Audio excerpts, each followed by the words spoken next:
मैं तुम लोगों के सामने परमाणु और अणु का ये सेकंड भाग लेकर आया हूं। पार्ट वन में मैंने पढ़ाया था कि परमाणु क्या होता है, अणु क्या होता है, और भी बहुत सारे टॉपिक्स मैंने कवर किए थे। जो भी स्टूडेंट्स अगर जो पार्ट वन नहीं देखे हैं तो सबसे पहले जाकर यहाँ परमाणु और अणु का पार्ट वन देख सकते हैं, चैनल पे अवेलेबल है। आज मैं उसके आगे का सेकंड पार्ट में पढ़ाऊंगा। इसके और भी कुछ ऐसे रूल्स हैं, इसके और भी कुछ ऐसे थ्योरीज हैं, या इसके और भी ऐसे कुछ कॉन्सेप्ट है जो कि आज मैं क्लियर करने वाला हूं। ये चैप्टर देखने के बाद उसके बाद पार्ट थ्री, यानी कि जब मैं एमसीक्यू क्वेश्चन और क्वेश्चन लेकर आऊंगा तो पढ़ने के बाद एक भी क्वेश्चन तुम लोगों से नहीं छूटेगा। तो सबसे पहले ध्यान से देखो कि मैं क्या पढ़ा रहा हूं, क्या कॉन्सेप्ट दे रहा हूं, क्या थ्योरी दे रहा हूं, क्या सिद्धांत दे रहा हूं। अगर जो ये समझ गया तो तुम्हारी लाइफ झिंगा लाला, नहीं तो फिर बर्बाद हो जाओगे। तो चलो बढ़ते हैं हम अपने नेक्स्ट टॉपिक की तरफ कि आगे क्या है। तो सबसे पहले बच्चों देखो, मैंने तुम लोगों को पढ़ाया था पिछले पार्ट में। एक मिनट का मैं रिव्यू दे रहा हूं यहां पे कि मैंने क्या पढ़ाया था। फर्स्ट पार्ट में मैंने पढ़ाया था तुम लोगों को परमाणु के बारे में। क्या पढ़ाया था? परमाणु के बारे में। परमाणु क्या होता है वो पढ़ाया था मैंने। फिर पढ़ाया था अणु क्या होता है, उसके बारे में मैंने पढ़ाया था। फिर पढ़ाया था कि तत्व क्या होता है, उसके बारे में मैंने पढ़ाया था।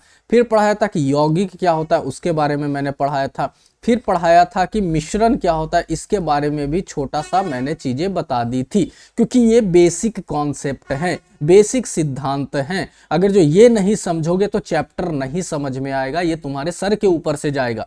मैंने परमाणु के बारे में बताया था, कोई भी एक ऐसा तत्व का टुकड़ा, यानी मान लो तुमने ले लिया सोना, समझना 1 मिनट में सब खत्म करवा दूंगा। सोना, सोना का मतलब गोल्ड। क्या ले लिया तुमने? गोल्ड।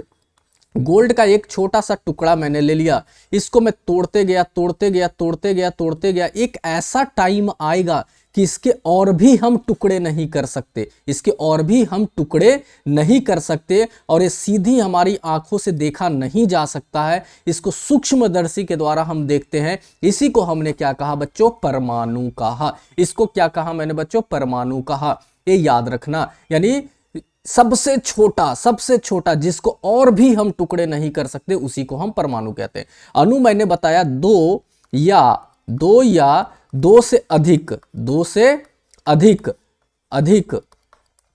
परमाणु के मिलने से क्या बनता है? अणु बनता है। मान लो परमाणु जो है, मान लो मैंने ले लिया ऑक्सीजन। क्या ले लिया? ऑक्सीजन। तो ऑक्सीजन का एक अणु, और यहां पे मैंने एक ऑक्सीजन और 2 ऑक्सीजन मिला दिया, तो ये क्या बन गया? हमारा परमाणु बन गया। यहां पे ऑक्सीजन का एक परमाणु है, लेकिन मैंने 2 ऑक्सीजन जोड़ दिया, तो यहां पे क्या बन गया? अणु बन गया। सीधी सी बात, 2 या 2 से अधिक परमाणुओं के संयोग से जो बंध बनता है उसको हम अणु कहते हैं। तत्व मैंने बताया था कि शुद्ध फॉर्म में होता है, शुद्ध रूप में होता है, यानी कोई भी मिलावट इसमें नहीं पाया जाता है। क्या होता है? बिल्कुल शुद्ध रूप में होता है। कहने का मतलब मैंने मान लिया, ले लिया तो तुम्हारा गोल्ड, ठीक है ना, तो ये क्या हो गया? हमारा तत्व हो गया। लेकिन गोल्ड में मैंने किसी चीज को और मिला दिया, मान लो मैंने तांबा मिला दिया, तो क्या ये तत्व है? नहीं, ये तत्व नहीं है। क्या बन जाएगा? यौगिक बन जाएगा। यौगिक उसे कहते हैं जो रासायनिक बंध के द्वारा जुड़े होते हैं, उसको हम अपने तरीके से अलग अलग नहीं कर सकते हैं। मान लो ज्वेलरी बनता है, तुम लोगों के झुमके बनते हैं, पायल बनता है, या बहुत सारी ऐसी चीजें बनती हैं, उसमें मिलावट होता है। उसमें क्या होता है? कुछ ना कुछ चीजों का मिलावट होता है। तो क्या घर में तुम उसको अलग कर लोगे? नहीं कर लोगे। तो जिसको हम रासायनिक तरीके से ही अलग कर सकते हैं उसको हम क्या कहते हैं? यौगिक कहते हैं। लेकिन मैं ले लूं दाल, अब प्लस क्या ले लूं? चावल। क्या ले लूं? चावल, ठीक है ना। और क्या हम इसको अपने तरीके से अलग कर सकते हैं? बिल्कुल सर कर सकते हैं। तो जब इसको अपने तरीके से अलग कर सकते हैं तो इसको हम लोग क्या कहते हैं? मिश्रण। 2 या 2 से अधिक चीजों का जो मेल होता है और उसको हम भौतिक तरीके से अलग कर सकते हैं उसे हम मिश्रण कहते हैं। 2 या 2 से अधिक तत्वों का मेल से जो बनता है रासायनिक बंध के द्वारा उसे हम यौगिक कहते हैं। अणु 2 या 2 से अधिक परमाणुओं के जो मेल से बनता है उसे अणु कहते हैं। और परमाणु यानी कि किसी भी पदार्थ का सबसे छोटा कण जिसको और भी हम टुकड़े नहीं कर सकते उसे परमाणु कहते हैं। ये मैंने पार्ट 1 का एक छोटा सा यहाँ पे रिवीजन करवा दिया। अब हम आगे बढ़ते हैं। आगे बढ़ने से पहले हम देखते हैं यहाँ पे कि परमाणु क्या होता है, आगे का टॉपिक में है। तो ये तो मैंने पढ़ा ही दिया कि परमाणु क्या होता है। तो यहाँ पे मैंने क्या दे दिया है, एक डिफिनेशन दिया है, ताकि परीक्षा में आए तो किस तरीके से तुम सब्जेक्टिव फॉर्म में यहाँ पे लिख सकते हो। और ऑब्जेक्टिव क्वेश्चन जो बनेगा, इसी सबसे ऑब्जेक्टिव क्वेश्चन बनता है। बहुत सारे बच्चे बहुत तेज होते हैं कि सर सीधा सीधा ऑब्जेक्टिव पढ़ाइए। अरे गधा, जब यहाँ पे मैं ऑब्जेक्टिव पढ़ा दूंगा तो याद रहेगा कि वो ठीक है, लेकिन जब एग्जामिनेशन हॉल में बैठोगे और जब एमसीक्यू ऑब्जेक्टिव क्वेश्चन बनाओगे तो बहुत कन्फ्यूजन होगा। इसलिए मैं बता रहा हूं कि टॉपिक पढ़ लो। 1 घंटा में क्या जाता है, 2-3 जो हमारे वीडियोस होंगे 1-1.5 घंटा में खत्म हो जाएगा। उसके बाद इस चैप्टर से एक भी क्वेश्चन तुम लोगों का नहीं छूटेगा, ये मैं गारंटी देता हूं। तो चलो, हमने देखा परमाणु किसी भी तत्व का सबसे छोटा कण होता है। क्या होता है? सबसे छोटा कण होता है, जो उस तत्व के सभी रासायनिक गुणों को बनाए रखता है। इसका मतलब क्या हुआ? मैंने अभी बताया कि गोल्ड को टुकड़े करते जाओ करते जाओ करते जाओ, एक समय ऐसा आएगा जिसको इसको और हम तोड़ नहीं सकते, लेकिन गोल्ड के सभी रासायनिक गुण इसमें भी क्या रहते हैं? मौजूद रहते हैं। वही चीज होता है कि उस तत्व के, और गोल्ड क्या है? हमारा एक तत्व है। गोल्ड क्या है? हमारा तत्व है। तो उसके सभी रासायनिक गुण को बना के रखता है। परमाणु को ना आंख से देखा जा सकता है, अभी मैंने बताया कि इसकी ये बहुत छोटा होता है जिसको हम आंख से नहीं देख सकते हैं। ना साधारण रासायनिक क्रिया से इसे तोड़ा जा सकता है। मैंने क्या बोला? अपने आप, यानी भौतिक क्रिया या साधारण क्रिया से इसको हम तोड़ नहीं कह सकते हैं। ठीक है ना? जैसे अगर जो मैं बोलूं हाइड्रोजन का परमाणु क्या होगा, तो H होगा। ऑक्सीजन का परमाणु क्या होगा, तो O होगा। नाइट्रोजन का परमाणु क्या होगा, बताओ जल्दी से? नाइट्रोजन का परमाणु क्या होगा, तो N होगा। ये सब प्रतीक है, यानी तत्व के प्रतीक हैं। ठीक है ना? तो अब हम आगे बढ़ते हैं। परमाणु तो क्लियर हो गया कि परमाणु क्या होता है। परमाणु को ही इंग्लिश में हम लोग क्या कहते हैं? एटम कहते हैं। ठीक है ना? तो परमाणु क्या होता है, क्लियर हो गया। अब हम आगे एक बहुत ही इंपॉर्टेंट चीज यहां पे देखेंगे कि क्या देखेंगे? परमाणु, ठीक है, मैंने बोला सबसे छोटा टुकड़ा होता है जिसको और भी हम नहीं तोड़ सकते। तो क्वेश्चन दिमाग में आ गया, सर ये बताओ ना कि ये कितने बड़े होते हैं। ठीक है, आपने बताया कि ना तो हम इसको आंख से देख सकते हैं, और ये इतने छोटे होते हैं कि इसको हम तोड़ भी नहीं सकते, फिर भी कुछ ना कुछ तो साइज होगा सर, तो प्लीज बताओ ना सर। तो ठीक है, मैं बता रहा हूं कि कितने बड़े होते हैं। तो याद रखना, एक परमाणु का औसत आकार जो होता है, औसत आकार जो होता है वो क्या होता है? 10 के पावर -100 मीटर। यानी कि सोच लो इतना मीटर होता है, सोच लो कितना छोटा होगा। यानी कि लगभग, ये याद रखना, 0.1 नैनोमीटर होता है। कभी कभी एमसीक्यू ऑब्जेक्टिव क्वेश्चन में आता है कि परमाणु का आकार लगभग क्या होता है, ऐसे पूछेगा और दे देगा वहां पे 0.1 नैनोमीटर, 0.2 नैनोमीटर, 0.3 नैनोमीटर, 0.4 नैनोमीटर। तो ऑप्शन क्या टिक मारोगे? 0.1 नैनोमीटर। एक ट्रिक से बोलता है कि मान लो तुम्हारे पास एक सेव है, और तुम मान लो कि सेव जो है वो पृथ्वी के आकार के बराबर है, और तुम्हारे पास एक छोटा सा अंगूर है। तो ये अंगूर जो होगा, ये सेव पृथ्वी के आकार का तुमने बड़ा कर दिया, तो जो परमाणु होगा ये पृथ्वी के आकार से, ये जो क्या है अंगूर है, वो परमाणु कहलाएगा। ये क्या कहलाएगा? परमाणु कहलाएगा। इस तरीके से हम इसको आंक सकते हैं कि यहां पे क्लियर हो गया कि परमाणु कितने बड़े होते हैं। क्लियर हो गया मेरे बच्चों, परमाणु कितने बड़े होते हैं? ठीक है, परमाणु कितने बड़े होते हैं ये क्लियर तो हो गया, लेकिन महत्वपूर्ण एमसीक्यू में, ऑब्जेक्टिव में देखो सवाल कहां से आता है, पूछ लेगा तुमको। हाइड्रोजन का जो परमाणु होता है वो कितना बड़ा होता है बताओ, और ऑप्शन दे देगा 10 का पावर -10, 10 का पावर -9। तो याद रखना, हाइड्रोजन का परमाणु 10 के पावर माइनस, सबसे बड़ा जो होता है वो हाइड्रोजन का परमाणु होता है। याद कर लो, सबसे बड़ा हाइड्रोजन का परमाणु होता है। उसके बाद जल जो नहीं, सबसे छोटा जो होता है वो हाइड्रोजन का परमाणु होता है। यानी कि ये सर ये तो बड़ा लगाओ, नहीं, माइनस में जो बढ़ते चले जाता है वो सबसे छोटा होता है। याद रखना इस चीजों को। जल का जो अणु होता है, जल का जो सूत्र होता है H2O होता है, ये 10 का पावर -9 होता है। याद रखना, ये हेमोग्लोबिन लिखा हुआ है, थोड़ा सा गलती टाइप हो गया है, इसको लिख लेना। यहां पे क्या हो जाएगा? हीमोग्लोबिन होता है,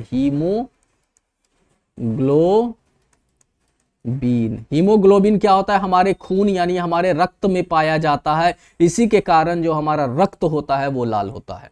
तो हेमोग्लोबिन का अणु जो होता है वो कितना बड़ा होता है, इतना, याद रखना 10⁻⁸ रेत का जो कण होता है यानी बालू जो कहते हैं उसका जो कण होता है छोटा सा होता है वो कितना बड़ा होता है, 10⁻⁶। चींटी जो होती है वो 10⁻⁴। चींटी का जो परमाणु होता है, तरबूज का जो परमाणु होता है वो क्या होता है, 10⁻⁻1। तो ये इतना याद रखना, यही एमसीक्यू में पूछा जाता है, इससे बाहर नहीं आएगा। परमाणु, देखो टाइप में कितना गलती हुआ, ठीक है ना। तो ये चीज हमें याद रखना, जो एग्जाम्पल मैंने पढ़ाया, सेव को हम अर्थ के बराबर कर दें, पृथ्वी के बराबर कर दें, और हमारे पास एक अंगूर है, तो परमाणु जो होगा वो इसके बराबर होगा। फोटो में इतना बड़ा दिखा दिया है, ये इतना मत समझना कि इतना बड़ा होता है, ठीक है। तो ये चीजें क्लियर हो गई। चलो अब आगे हम लोग बढ़ते हैं।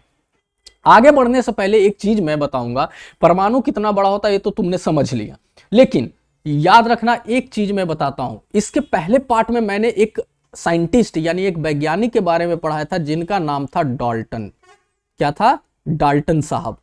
डाल्टन साहब के बारे में जान लो थोड़ा सा, यहां पे उन्हीं की बात अब होगी। डाल्टन साहब थे कौन भाई साहब? तो डाल्टन साहब जो थे एक वैज्ञानिक थे, एक कहां थे, वैज्ञानिक थे, जिनका जन्म 1766 में हुआ था। डाल्टन साहब का जन्म 1766 में हुआ था। कहां हुआ था? तो इंग्लैंड में हुआ था। कहां हुआ था? तो इनका जन्म इंग्लैंड में हुआ था। एक गरीब जुलाहा के घर में हुआ था। गरीब जुलाहा के घर में इनका जन्म हुआ था।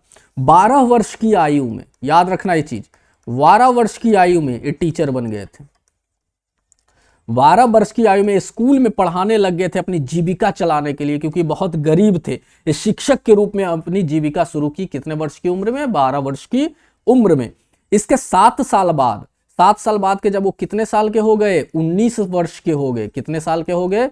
19 वर्ष के जब ये हो गए तो इन्होंने स्कूल का प्रिंसिपल बन गए। क्या बन गए? स्कूल का प्रिंसिपल बन गए।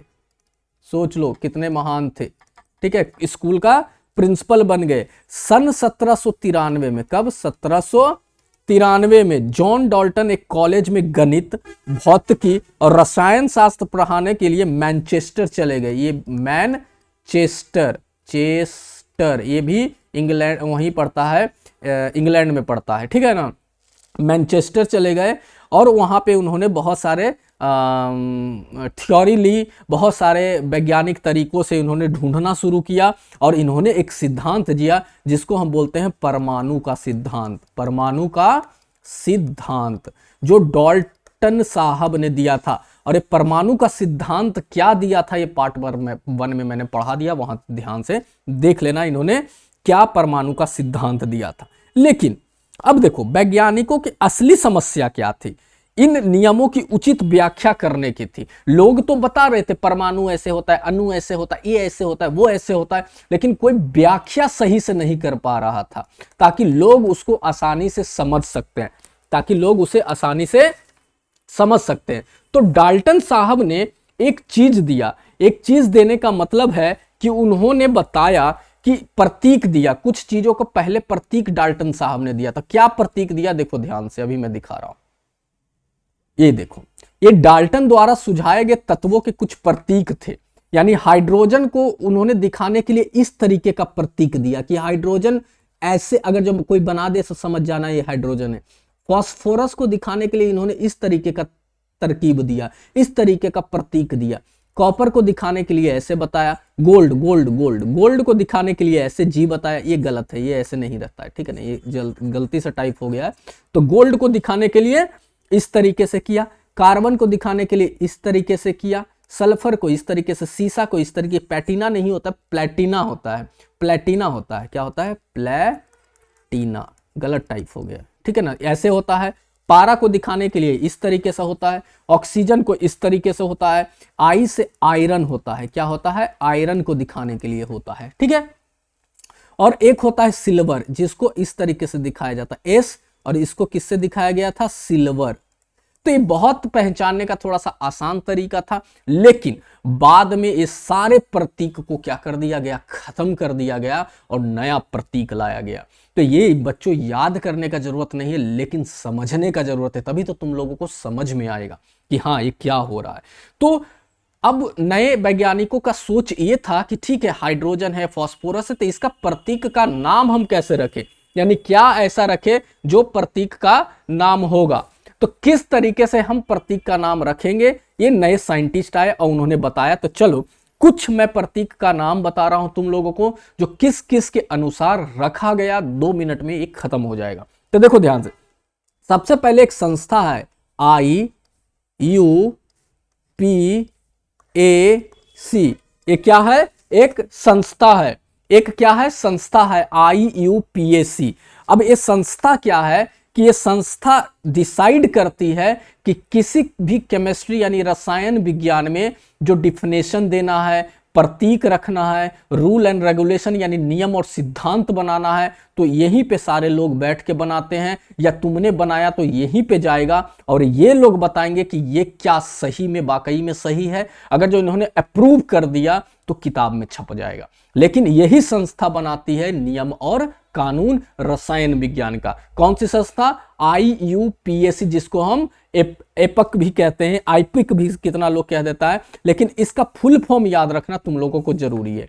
आई से क्या होता है, मेनली तौर से आई से इंटरनेशनल, क्या होता है, इंटरनेशनल, नेशनल ना होगा ना, रुक जाओ, क्या होगा, इंटरनेशनल। इंग्लिश में भी क्या हो जाएगा, इंटरनेशनल। ठीक है। यू से क्या होता है, मेनली तौर पे हम बोलते हैं यूनियन, क्या बोलते हैं, यूनियन। इंग्लिश में भी हो जाएगा यूनियन। ठीक है। पी से प्योर, PURE, प्योर, प्योर, प्यार नहीं, प्योर।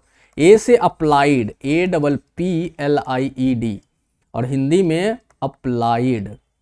और सी से क्या होता है, केमिस्ट्री, CHEMISTRY, केमिस्ट्री। अब इसका international union pure applied chemistry बोलने में अच्छा तो नहीं लग रहा है, तो इसको बोला गया International Union of Pure and Applied Chemistry. इसका पूरा नाम IUPAC का क्या, फिर से दोहराओ, International Union of Pure and Applied Chemistry. फिर से बोलो, International Union of Pure and Applied Chemistry, इसका ये फुल फॉर्म हो गया। तो बताया गया जो प्रतीक का नाम लिखा जाएगा वो कैसे लिखा जाएगा। मान लो एक एग्जांपल मैं देता हूं, एल्यूमिनियम, एल्यूमिनियम, एल्यूमिनियम।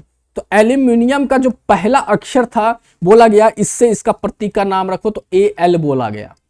लेकिन एक नियम बनाया गया कि जो भी प्रतीक लिखा जाएगा उसका पहला लेटर बड़ा होगा, हमेशा फिक्स है, और दूसरा लेटर अगर जो आता है प्रतीक में तो वो हमेशा क्या होगा, छोटा होगा।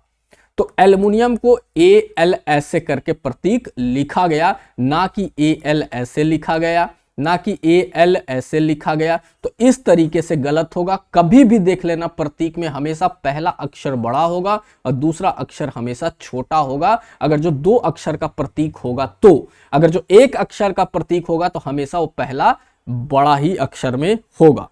चलो, अब एक और चीज यहां पे आता है कि जो प्रतीक के नाम लिखे गए वो किसके नाम पर लिखे गए, ये भी समझने वाली बात है। तो बच्चों ध्यान देना, प्रतीकों के नाम में लैटिन, जर्मन या ग्रीक भाषाओं में उनके नामों से बनाया गया। किस भाषाओं से बनाया गया, लैटिन भाषा, लैटिन भाषा, और कौन सा भाषा लिया गया, जर्मन भाषा, और कौन सा भाषा लिया गया, ग्रीक भाषा। ये सारे भाषा लिया गया प्रतीक बनाने के लिए। साइंटिस्ट ने ये सारे भाषाओं का प्रयोग किया। जैसे एक एग्जांपल देता हूं, समझ में आ जाएगा। लोहा, लोहा, लोहा को इंग्लिश में हम लोग क्या कहते हैं, आयरन। क्या कहते हैं, आयरन।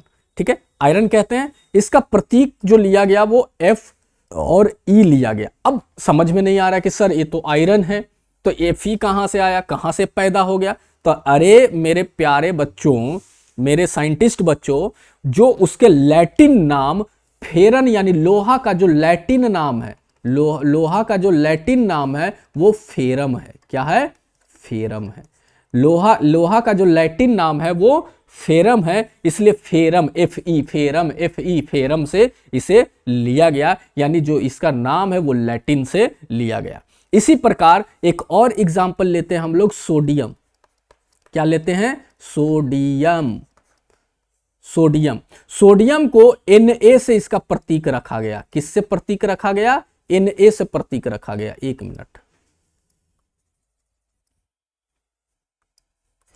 अरे भाई काम कर ले, इरेजर भी काम नहीं कर रहा, ये भी धोखा दे दिया है, बताओ। अब काम ही नहीं कर रहा है, छोड़ो कोई बात नहीं, इससे कर देते हैं। हाँ, सोडियम, ठीक है मेरे बच्चों। तो इसका जो लैटिन नाम है सोडियम का वो क्या है? Na है, ठीक है। सोडियम का प्रतीक Na है। और एक और याद कर लो तुम लोग, पोटेशियम। पोटेशियम, पोटेशियम का नाम जो लिया गया वो के से लिया गया। अब कहां से आया Na और के सर? तो Na का मतलब हो गया नेटियम। क्या हो गया? नेटियम। और के का मतलब हो गया केलियम। केलियम, केलियम, ये सब ऑब्जेक्टिव में आता है कभी कभी, ठीक है ना। तो इसी प्रकार से ये भी कहाँ है? एक लैटिन वर्ड है, यानी नेटियम, यानी सोडियम का लैटिन नाम नेटियम है, पोटेशियम का जो लैटिन नाम है वो केलियम है, और उसी से इसके प्रतीक बनाए गए। तो क्लियर हो गया कि लैटिन नाम से प्रतीक बनाए गए, जर्मन नाम से प्रतीक बनाए गए, ग्रीक नाम से प्रतीक बनाए गए, कुछ जगहों के नाम से प्रतीक बनाए गए जहां वो मिला, कुछ साइंटिस्ट के नाम से यानी वैज्ञानिक के नाम से भी प्रतीक बनाए गए, जो वैज्ञानिक ने उसे ढूंढा। तो सारा याद करने का जरूरत नहीं है, कुछ ही याद करने का जरूरत है जो मैंने बता दिया, इससे ज्यादा नहीं पूछा जाता है, दिमाग क्यों खराब करना। ठीक है, एक क्लियर हो गया यहां पे। चलो, जब क्लियर हो गया तो चलिए हम आते हैं कुछ तत्वों के प्रतीक। और मेरे बच्चों, जो तत्व होता है वो 3 भाग में बटा होता है। क्या होता है? धातु, अधातु, अधातु, और क्या होता है? मिश्र धातु। मिश्र धातु। धातु क्या होता है, अधातु क्या होता है, और मिश्र धातु क्या होता है, क्लास 8 में ही पढ़ लिया है तुम लोगों ने। अगर जो नहीं पढ़े हो तो फिर चैप्टर नंबर 4 आने वाला है, उसमें कुछ कुछ ये पढ़ लोगे तुम लोग, आगे के जो चैप्टर्स हैं। ठीक है, टेंशन नहीं लेने का जरूरत है। तो चलिए, कुछ तत्वों के प्रतीक हमें याद रखने बहुत ही जरूरी हैं, और कौन कौन सा इंपॉर्टेंट है वही याद रखना है, सब नहीं याद रखना है। मैं यहां पे बता देता हूं कौन कौन याद रखना है। एक तो पहला नंबर ये याद रखो, एल्यूमिनियम। एल्यूमिनियम को Al से इसका प्रतीक है, ये याद मत रखो, ये याद मत रखो, ऐसे देख लो बट याद नहीं रखने का जरूरत है। ब्रोमीन, ये दूसरा याद रखो, ब्रोमीन, ब्रोमीन यानी Br से डिनोट करते हैं। कैल्शियम, ये याद रखो, इसको Ca से डिनोट करते हैं। कार्बन, ये बहुत ही इंपॉर्टेंट है, ये VI है, इसको तो जरूर याद रखो। क्लोरीन, ये भी याद रखो, इसको याद रखने का जरूरत नहीं, क्लोरीन Cl होता है, कार्बन C होता है। कॉपर, ये याद रखो, ठीक है ना, ये मत याद रखो। गोल्ड का याद रखो, स्वर्ण जिसको गोल्ड Au से कहते हैं। हाइड्रोजन याद रखो, ये भी बहुत इंपॉर्टेंट है, ये तो रीढ़ की हड्डी है। आयोडीन नहीं जरूरत है। आयरन याद रखो, इसको याद रखना जरूरत है, ये सब मत याद रखो। ये याद रखो, मैग्नीशियम का याद रखो, नियॉन मत याद रखो। नाइट्रोजन जरूरी है, याद रखो। ऑक्सीजन भी बहुत जरूरी है, याद रखो। पोटेशियम भी याद रखो, ये सब को छोड़ दो, और ये याद रखो, ये सब को छोड़ दो। बस 15 तुम लोगों को याद रखने, जहां पे मैंने नंबरिंग दिए, जो काट दिए हैं वो याद करने का जरूरत नहीं। अगर जो कहीं गलती से यूज हुआ तो वहीं पे बता दूंगा, लेकिन याद रखो एल्युमिनियम Al, एल्युमिनियम है। अब देखो नाम किसके शुरू से मिल जाते हैं, नाइट्रोजन, N से नाइट्रोजन, N से इसका हो गया। ऑक्सीजन, O से ऑक्सीजन, O से इसका प्रतीक हो गया। पोटेशियम का नहीं होगा, किसका किसका होगा, जिंक, जिंक, जिंक का हो जाएगा, Zn। अब देखो मैग्नीशियम, इसका भी, मैग्नीशियम का इंग्लिश लिखोगे Mag तो उसका भी Mg। आयरन, आयरन का थोड़ा अलग हो गया। हाइड्रोजन, H से हाइड्रोजन, H से इसका प्रतीक हो गया। तो इस तरीके से कुछ के नाम में प्रतीक हैं और कुछ के नाम में नहीं है। किस किस के नाम में नहीं है, एक सोडियम का इंपॉर्टेंट नाम में नहीं मिलता है, पोटेशियम का नाम में नहीं मिलता, एक सोडियम कहीं होगा उसका नाम में नहीं मिलेगा, और एक आध को और नहीं मिलेगा। ये याद रख लेना, नहीं याद रखोगे तो बर्बाद हो जाओगे, कोई नहीं बचाने वाला है तुम लोगों का। कॉपी पे लिखो, एक बार 2 बार लिखो, याद हो जाएगा। आगे के क्लासेस में जो बच्चे जाएंगे और जो कंपटीशन एग्जाम की जो बच्चे यहाँ पे तैयारी कर रहे हैं उनके लिए भी ये रीढ़ की हड्डी है। ये नहीं याद रहा तो आगे कुछ भी नहीं समझोगे। और तुमको भी पता है जनरल साइंस आज के कंपटीशन एग्जाम में कितने पूछे जा रहे हैं। अगर जो यहाँ से बेसिक क्लियर करना चाहते हो तो कर लो, नहीं तो फिर तुम लोगों को बर्बाद होने से सच में बता रहा हूँ कोई नहीं बचाएगा। चलो हम आगे की तरफ बढ़ते हैं। आज का टॉपिक बहुत जल्द खत्म होने वाला है। चलो आगे की तरफ बढ़ते हैं। अब चलो एक चीज और यहां पे आता है द्रव्यमान। एक चीज शायद मुझे छूट गया, नहीं यहां है, ठीक है, द्रव्यमान। अब ये द्रव्यमान होता क्या है मेरे बच्चों, देखो ध्यान से। जब तत्व तुम पढ़ोगे तो तत्व जो होता है, पहले जो होता है हमारा, उसको हम बोलते हैं, देखो ध्यान से, परमाणु संख्या। क्या होता है? परमाणु संख्या। और एक होता है द्रव्यमान। द्रव्यमान किसी भी चीज का दो चीज, किसी भी तत्व का दो चीज बहुत ही इंपॉर्टेंट है। ये दोनों याद रखना बहुत ही जरूरी है। जैसे मान लो हमने लिया हाइड्रोजन। क्या लिया? तो हाइड्रोजन का जो परमाणु द्रव्यमान है, एक होता है परमाणु संख्या, एक होता है परमाणु द्रव्यमान। इसको क्या कहते हैं? परमाणु द्रव्यमान। तो हाइड्रोजन का जो परमाणु संख्या होता है वो भी एक होता है, द्रव्यमान भी क्या होता है? एक होता है। कार्बन की जब हम बात करते हैं, ये द्रव्यमान होता क्या है? तो भार, हम उसको परमाणु भार बोलते हैं। यानी हर इंसान का अलग अलग भार होता है, उसीलिए यहाँ पे हर तत्वों का अलग अलग भार होता है। इससे ज्यादा देसी में मैं समझा रहा हूं, इससे ज्यादा उसमें मत जाओ, बस समझ जाओ। यहाँ पे सब इंसान का अलग अलग भार होता है, इसलिए हर एक तत्व का अपना अलग अलग भार होता है। तो परमाणु संख्या इसका एक होता है, तो इसका भी एक होता है। जब कार्बन की हम बात करते हैं तो कार्बन का परमाणु संख्या 6 है, लेकिन इसका परमाणु द्रव्यमान क्या है? 12 है। लगभग डबल हो जाता है, कुछ चीजों को छोड़ के याद रखना। नाइट्रोजन की जब बात करते हैं तो नाइट्रोजन का परमाणु संख्या 7 है, तो उसका भार कितना हो जाता है? 14 हो जाता है। संख्या क्या मतलब है कि एक से लेकर ये तत्व टोटल कितने हैं? 118 हैं। तो जब नंबरिंग 2 3 4 5 ऐसे जब लिखोगे, 9 10 11 12 ऐसे कर करके 118 तक जब आएगा, तो ये जो नंबर होता है सीरियल नंबर, इसी को परमाणु संख्या बोलते हैं। एक नंबर पे हाइड्रोजन आता है, 2 नंबर पे हीलियम आता है, 3 नंबर पे लिथियम आता है, 4 नंबर पे हाइड्रोजन हीलियम लिथियम ब्रोमियम आता है, फिर आता है हमारा हाइड्रोजन हीलियम लिथियम बेरिलियम आता है, बोरॉन आता है, फिर कार्बन आता है, नाइट्रोजन आता है, ठीक है ना, ऑक्सीजन आता है, बहुत सारे इसी तरीके से बढ़ते चले जाते हैं। Hydrogen helium lithium beryllium boron carbon nitrogen oxygen fluorine, फिर आता है नियन, 11 नंबर पे आता है सोडियम, फिर आता है पोटेशियम। तो इस तरीके से बढ़ता है। तो ये हो गया हमारा परमाणु संख्या, लेकिन इसका परमाणु भार अलग अलग होता है। जैसे हाइड्रोजन का परमाणु भार 1 होता है, हीलियम का परमाणु भार 2 होता है, लिथियम का ये याद रखने का जरूरत नहीं, ये याद रखने की जरूरत नहीं, ये याद रखने की जरूरत नहीं। कार्बन का जो परमाणु भार होता है वो 12 होता है। जो बहुत ही इंपॉर्टेंट है, उसके परमाणु द्रव्यमान याद रख लो, क्योंकि ये अब इसका यूज आने वाला है, इसका यूज आने वाला है, ठीक है। सोडियम 11 नंबर पे परमाणु संख्या होता है, तो परमाणु भार इसका 23 होता है। ऑक्सीजन का परमाणु संख्या 8 होता है, तो इसका भार 16 होता है। नाइट्रोजन का परमाणु संख्या 7 होता है, तो इसका भार 14 होता है। मैग्नीशियम का 12 होता है, तो इसका परमाणु द्रव्यमान 24 होता है। सल्फर का 16 होता है, तो इसका परमाणु द्रव्यमान 32 होता है। क्लोरीन का 17 होता है, तो इसका परमाणु द्रव्यमान 35.5 होता है। सब दशमलव में ही है। जब बहुत higher classes IIT JEE NEET का जब तैयारी करोगे, तब उसमें दशमलव में पढ़ना है, अभी दशमलव पढ़ने की जरूरत नहीं है। एक इसका सिर्फ याद रखना है। कैल्शियम का 20 होता है परमाणु संख्या, तो इसका परमाणु द्रव्यमान 40 होता है। तो ये बच्चों याद रख लो जितना मैंने लिखा है। कार्बन का 6 होता है, इसका 1 होता है। ये क्या है?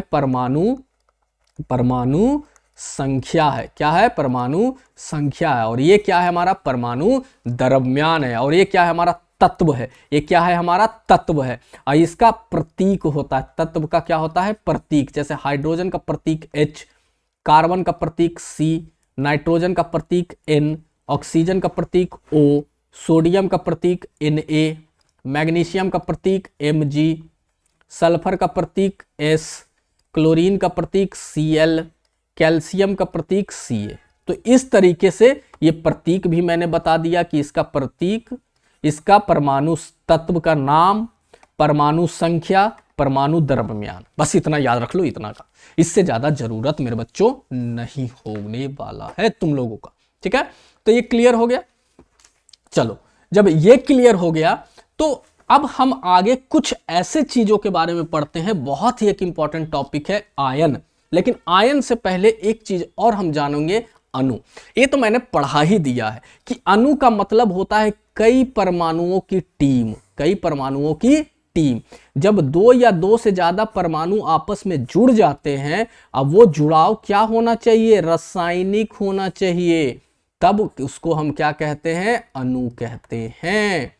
ठीक है, उसको हम क्या कहते हैं, जैसे मान लो एक लड़का है, एक लड़की का जब शादी हो जाता है तो रासायनिक जुड़ाव होता है। रासायनिक का कहने का मतलब एक पारिवारिक संबंध बनता है, वहां पे एक हमारा फैमिली रिलेशनशिप बनता है। ठीक है, एक लड़का और एक लड़की का जब शादी होता है तब मान के चलो वो जो बनेगा, एक लड़का अलग है तो परमाणु है, ये पहले अलग है तो अणु है, जब शादी हुआ तो ये दोनों मिलकर क्या बने, अणु बने। लेकिन अगर जो एक लड़का कोई गर्लफ्रेंड है, बॉयफ्रेंड है, शादी नहीं हो रहा है और उसके जुड़ाव से सोचोगे अणु बन जाए, तो वो नहीं बनेगा, क्योंकि इसका जो बंध बन रहा है वो बंध रासायनिक नहीं है, भौतिक है, वो कभी भी अलग हो सकता है, बिछुड़ सकता है। ये बात तुम लोग को अच्छे से समझ में आ गई होगी। उसी तरीके से अणु और परमाणु क्या होता है समझ लो। जब दो दोस्त आपस में हाथ पकड़ ले तो जोड़ी बन जाती है। अब ऐसे ही परमाणु जुड़कर क्या बन जाते हैं, अणु बन जाते हैं। परमाणु अकेला होता है, लेकिन अणु क्या होता है, परमाणुओं से मिलकर बनता है। तो ये अब तो भाई साहब तुम लोगों का, अगर जो नींद में भी कोई पूछ ले कि अणु और परमाणु क्या होता है तो बता दोगे। अगर जो नहीं बता पा रहे हो तो पढ़ाई लिखाई छोड़ो और छोड़ छाड़ के फिर बैठ जाओ, फिर तुमको कोई नहीं समझा सकता। चलो, तो अणु क्लियर हो गया, यहां पे अणु क्या होता है। अब हम देखो ध्यान, एक चीज और समझो, यहां पे बहुत ही इंपॉर्टेंट चीज है। अगर जो ये समझ गया तो समझो ये टॉपिक अच्छे से क्लियर हो गया। अब ध्यान दो, मैंने अभी बताया तत्व, क्या बताया, तत्व। तत्व कितने तरीके का होता है, मिश्र धातु छोड़ दो, सिर्फ याद रखो धातु और अधातु, ये दोनों चीज याद रखो। अब ध्यान देना मेरे बच्चों, यहां पे धातु जो होता है ये अकेला रह जाता है, धातु अकेले रह जाता है, इसको किसी की जरूरत नहीं पड़ती है, ये एकदम अकेला है मेरे जैसा। ठीक है ना, मैं अकेला रह जाता हूं, मुझे छोड़ दो भाई रूम में, फ्लैट में, कि भाई तुम 50 दिन एकदम 1 साल मत निकलो, ठीक है ना, यहाँ निकलना नहीं है। मैं बोलूँगा मुझे निकलने की जरूरत नहीं है, बस एक फ़ोन दे दो, एक लैपटॉप दे दो और फ्री वाईफाई दे दो। क्या दे दो, फ्री वाईफाई दे दो। भाई साहब 1 साल क्या, मैं 10 साल ना निकलूँ फ्लैट से, ठीक है ना, मुझे जरूरत नहीं है, खाना पीना दे दो, ठीक है ना। तो धातु मेरे जैसा है, यानी कि वो क्या रह जाता है, अकेला रह जाता है, उसे किसी की जरूरत नहीं है। लेकिन अधातु जो होते हैं वो 2 तरह के होते हैं, एक अकेला रहने वाला भी होता है इसमें, और एक जो होता है वो अकेला नहीं रहता है, वो दो अकेला रहता है। यानी कहने का मतलब है 2 लोगों के साथ में रहता है, वो अकेले नहीं रह सकता, नहीं तो मर जाएगा। क्लियर करो यहां पे, धातु अकेला रह सकता है, लेकिन अधातु अकेला भी रहता है और अकेला नहीं भी रहता है। तो यहां ध्यान, जो अकेला रहता है उसे हम एक परमाणु कहते हैं, एक परमाणु कहते हैं, और जो 2 के साथ रहता है उसे हम क्या बोलते हैं, द्विपरमाणु कहते हैं, द्विपरमाणु कहते हैं। तो समझ में यहां पे आ गया होगा ना कि एक परमाणु क्या है, परमाणु, एक परमाणु क्या है जो अकेला रहता है, और द्विपरमाणु क्या है, द्विपरमाणु क्या है मेरे बच्चों, जो 2 के साथ, यानी एक ना एक उसको चाहिए कंपनी देने वाला। अब देखो ध्यान से, हम जब धातु की अभी मैंने बात करी, सोडियम, सोडियम का प्रतीक बोलो जल्दी से, अभी सिखाया हूं मैं, याद करो, sodium Na, sodium Na, sodium Na, ऐसे याद रखो। सोडियम जो होता है धातु, मैंने क्या बोला, अकेला रहता है, इसलिए इसको हम क्या कहेंगे, एक परमाणु कहेंगे। इसको हल्के में मत लेना, ऑब्जेक्टिव में पूछता है, फिर तुम्हारे छक्के उड़ जाएंगे, वहां पे कोई बचाने वाला वहां पे नहीं आएगा, माई बाप करते करते लोट लोट के मर जाओगे, फिर भी कोई नहीं बचाएगा। अब यहां पे क्या होता है, आयरन, आयरन, आयरन को हम Fe कहते हैं, आयरन को Fe कहते हैं, ये भी एक परमाणुक होगा। एल्यूमिनियम Al कहते हैं, ये भी एक परमाणुक होगा। कॉपर Cu कहते हैं, ये भी एक परमाणुक होगा। लेकिन अब जब अधातु में आते हैं तो कुछ मैंने बोला था अकेला रहता है, तो आर्गन भाई साहब Ar बोलते हैं इसको, अकेला रहता है, एक परमाणुक हो गया। हीलियम भी अकेला रहता है He, ये भी एक परमाणुक हो गया। लेकिन जो भी यहां पे ऑक्सीजन की बात करेगा तो ये द्विपरमाणुक, याद कर लो, O2 लिखते हैं इसको। हाइड्रोजन की बात करेगा तो इसको H2 लिखते हैं, द्विपरमाणुक। नाइट्रोजन की बात करेगा N2 लिखते हैं, द्विपरमाणुक। क्लोरीन की बात करेगा तो Cl2 लिखते हैं, द्विपरमाणुक। लेकिन ये दोनों चुट्टा तो गजब का खेल कर दिया भाई साहब, खेल ये कर दिया। फास्फोरस बोला भाई साहब मुझे दो के साथ भी मन नहीं लगता। ले भाई, अब दो के साथ मन नहीं लगता तो तेरे लिए मैं क्या करूं भाई, जान दे दूं क्या? तो नहीं, मुझे 3 और दोस्त चाहिए। यानी कहने का मतलब फास्फोरस जो होता है वो हमेशा 4 के ग्रुप में रहता है। कितने के ग्रुप में? इसलिए इसे चतुपरमाणुक कहते हैं फास्फोरस, याद कर लो। फास्फोरस को P4 कहते हैं। सल्फर तो और एकदम अतिक्रांत कर दिया, बोला कि ना मैं 8 के साथ रहूंगा। तो यानी सल्फर हमेशा S8 होता है, और जो 4 के ऊपर जाता है उसे हम बहुपरमाणुक कहते हैं, उसे हम बहुपरमाणुक कहते हैं। तो दो ही ऐसे हैं, P4। अब देखो एक चीज, तुम कोई भी किताब, इंटरनेट कहीं भी निकाल के देख लेना, अगर जो ऑक्सीजन ऐसे सिर्फ अकेला नजर आ गया तो मैं यूट्यूब का चैनल डिलीट कर दूंगा। कभी भी ऑक्सीजन अकेला नजर नहीं आएगा। कभी भी जब देखना अकेला जब लिखा रहेगा तो O2 लिखा रहेगा। हाँ, किसी के साथ अकेले वो आ सकता है, जैसे H2O, पानी, पानी के साथ वो अकेले आ गया, लेकिन वो किसी के साथ जुड़ा हुआ है। लेकिन अगर जो अकेले की बात करूंगा तो हमेशा 2 के साथ आएगा। नाइट्रोजन कहीं भी देख लो 2 के साथ आएगा। कहीं भी और क्या है, नाइट्रोजन हो गया ना, हाइड्रोजन कहीं भी देख लो H2 के साथ आएगा, यानी द्विपरमाणुक, द्विपरमाणुक, द्विपरमाणुक। फास्फोरस को कहीं भी देख लो तो P4 के साथ आएगा, चतुर्परमाणुक।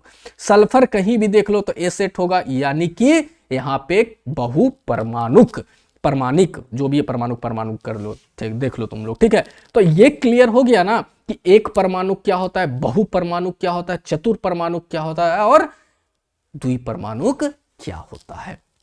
क्लियर हो गया यहां पे बात? चलो क्लियर हो गया, तो अब आगे बढ़ते हैं हम लोग। एक और इंपॉर्टेंट एंड लास्ट पार्ट का, आज लास्ट चीज है। इसके बाद में पार्ट 3 लेकर आऊंगा, जो बचा खुचा होगा। फॉर्मूला बनाने के लिए सिखाऊंगा उसमें, उसके बाद फॉर्मूला का भार निकालने के लिए सिखाऊंगा उसमें, जो कि एग्जाम में एकदम पूछा जाता है। और फिर MCQ क्वेश्चन, ऑब्जेक्टिव क्वेश्चन धड़ाधड़ करवाऊंगा, एक भी नहीं छूटेगा। उसके बाद सब्जेक्टिव क्वेश्चन भी करवाऊंगा, जो इंपॉर्टेंट होता है वो भी नहीं छूटेगा। तो देखते हैं, आयन ये लास्ट है। अब ये आयन क्या होता है? ये भाई किस चिड़िया का नाम है आयन? तो चलो सिखाते हैं किस चिड़िया का नाम है। इधर छोड़ो तुम, देखो मैं भाई थक गया, मेरा मुंह थक गया, बोलने का मन नहीं कर रहा है, लेकिन चलो ये वाला पढ़ा देता हूं, मेरी एनर्जी डाउन हो गई। चलो आयन, अब आयन होता क्या है? देखो अभी मैंने कहा धातु और अधातु, धातु और अधातु समझ में आ गया कि तत्व के ही 2 पार्ट हैं, धातु और अधातु। तत्व क्या होता है? तत्व 118 है, जैसे hydrogen, helium, lithium, beryllium, boron, carbon, nitrogen, ये सब के सब क्या है? तत्व है। सोना, चांदी, लोहा, सब के सब क्या है? तत्व है। तो अब मैं बता रहा हूं कि धातु एवं अधातु युक्त यौगिक आवेशित कणों से बने होते हैं। इन आवेशित कणों को आयन कहते हैं। अब ये आवेशित कण क्या है भाई साहब? तो देखो, सीखो, सिखा देता हूं यहां पे। देखो एक चीज मैंने यहां पे बोला है, देखो इलेक्ट्रॉन क्या होता है। अब देखो इलेक्ट्रॉन की बात आ गई, जो कि आगे पढ़ना है, बट छोटा सा बता देता हूं। अभी तुमने पढ़ा कि परमाणु क्या होता है, कि एक सबसे छोटा सा टुकड़ा जिसके और भी हम टुकड़े नहीं कर सकते हैं। ये कौन बताया? डाल्टन साहब ने बताया। जिसके और भी छोटे टुकड़े हम नहीं कर सकते उसे परमाणु कहते हैं। लेकिन उनका भी थ्योरी गलत हो गया। जब आगे और भी साइंस एडवांस हुआ, विज्ञान एडवांस हुआ, तो पता चला कि नहीं, इस परमाणु के अंदर भी 3 मॉलिक्यूल, 3 और चीज पाए जाते हैं, जिसको हम सब परमाणु कहते हैं, उप परमाणु कहते हैं, जो कि इलेक्ट्रॉन, नाम सुना होगा, इलेक्ट्रॉन, प्रोटॉन और न्यूट्रॉन। न्यूट्रॉन। और ये सब क्या होते हैं, एक भी किसी चीज में चक्कर लगाते रहते हैं। ये जो इलेक्ट्रॉन जो होता है वो चक्कर लगाते रहता है चारों तरफ, लेकिन प्रोटॉन और न्यूट्रॉन जो होता है ये बीच में बेचारा स्थिर रहता है।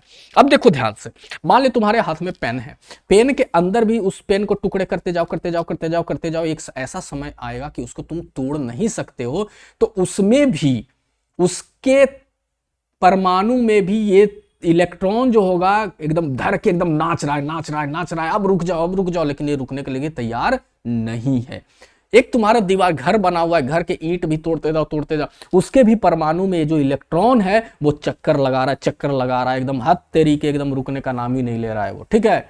तो समझ में आ गया इलेक्ट्रॉन क्या होता है। इलेक्ट्रॉन जो होता है वो किसी भी परमाणु के चारों तरफ, उसके नाभि के चारों तरफ घूमते रहता है। ये आगे पढ़ना है, बस छोटा सा बता दिया कि इलेक्ट्रॉन क्या होता है। अब देखो ध्यान से, जब मैंने लिखा यहां पे सोडियम, देखो समझ में आ जाएगा यहां पे सोडियम।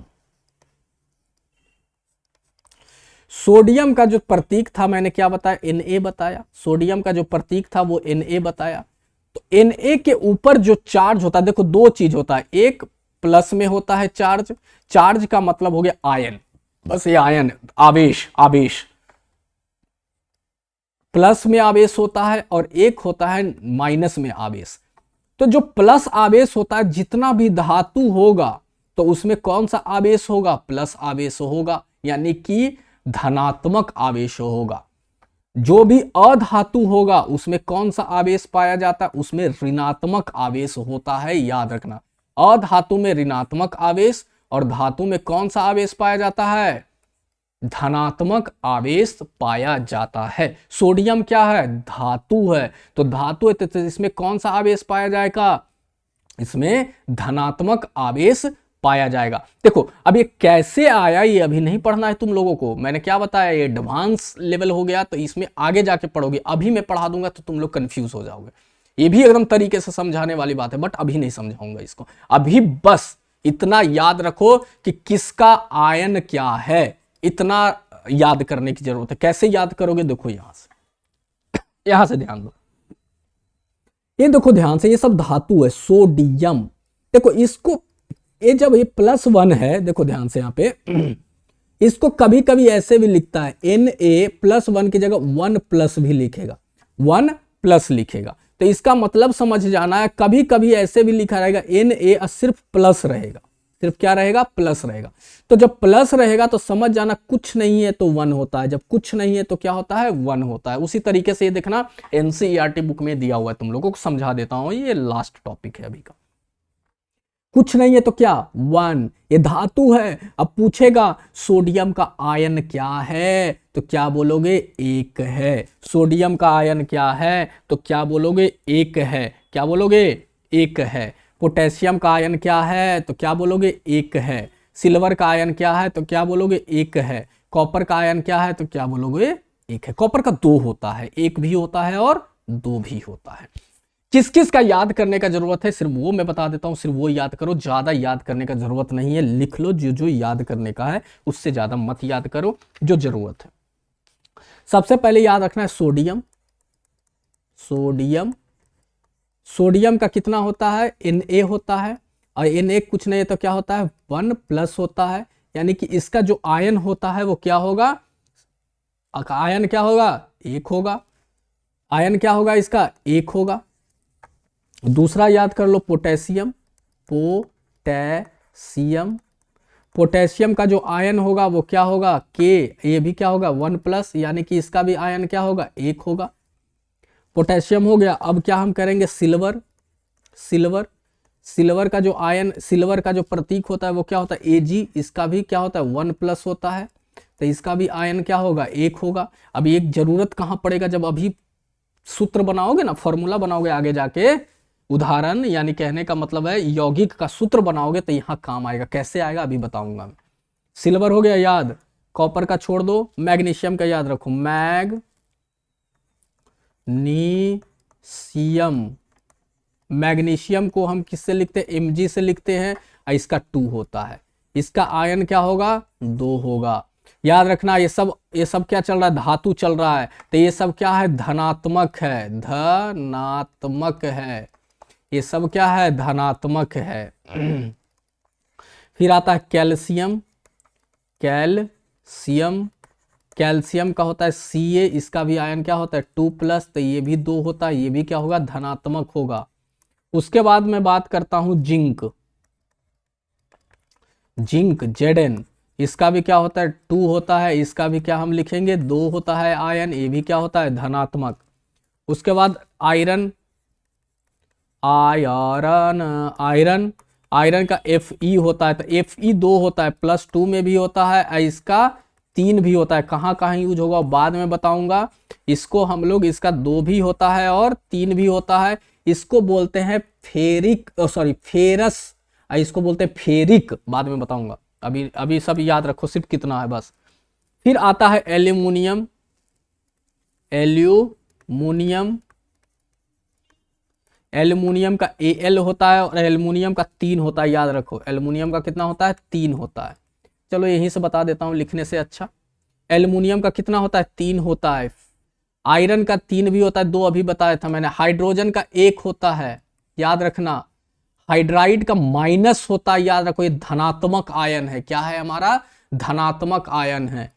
क्लोराइड धनात्मक आयन है। ऐसे भी याद रखना, जिसमें इड इड लगा हुआ रहे, इड इड लगा हुआ रहे, इड इड लगा हुआ रहे, इड इड लगा हुआ रहे, सब माइनस में रहेगा। ये ट्रिक है। जहां इड इड लग गया, जहां इड इड लग गया, जहां देखो इड इड लग गया और कहीं इड इड है नहीं, तो सब माइनस में रहेगा। लेकिन कितना माइनस में वो याद रखना, ठीक है। तो ये सब याद रखने का जरूरत है। इसमें कौन कौन याद रखो, इसको मत याद रखो, इसको याद रखो, इसको मत याद रखो, इसको याद रखो, इसको भी मत याद रखो, काट दो। इसको याद रखो, इसको मत याद रखो, इसको याद रखो, इसको छोड़ दो, इसको छोड़ दो, इसको याद रखो, इसको याद रखो, इसको याद रखो, इसको छोड़ दो। इधर में इसको याद रखो, इसको याद रखो, ये सब छोड़ दो, इसको याद रखो, ये सब छोड़ दो, छोड़ दो, छोड़ दो, छोड़ दो। इसको याद रखो, जिंक को और एल्युमिनियम, बस इतना याद रखो। इतना ही याद रखो कि काम हो जाएगा। तो मैंने अभी आयन बताया। आयन का मतलब वही चीज हो गया मेरे बच्चों जो अभी मैं बता रहा हूं। आयन का मतलब मेनली तौर पे होता है किसी भी धन आवेश, ऋण आवेशित कण को ऋणायन कहते हैं, ऋण आवेशित कण को ऋण आयन कहते हैं और धन आवेशित कण को धनायन कहते हैं। देखो ध्यान से, एक चीज मैंने यहां पे लिखा है, देखो जो इलेक्ट्रॉन को खोया, खोया का मतलब होता है कि मान लिया जाए मेरे पास पैसा है, मेरे पास क्या है, पैसा है, मैं दूसरों को दूंगा, यानी पैसा खो दिया। देखो यहां उल्टा है कि पैसा खो गया तो माइनस में जाना चाहिए, यानी कि ऋणात्मक में, अब पैसा आ गया तो धनात्मक में, यहां उल्टा है। यानी पैसा मेरे पास बहुत है, मैंने किसी को दिया तो क्या हो गया, धन आयन हो गया। और इलेक्ट्रॉन पाया, यानी कि इलेक्ट्रॉन मेरे पास आया, यानी कि ये प्लस में है, ये किस में है, प्लस में है।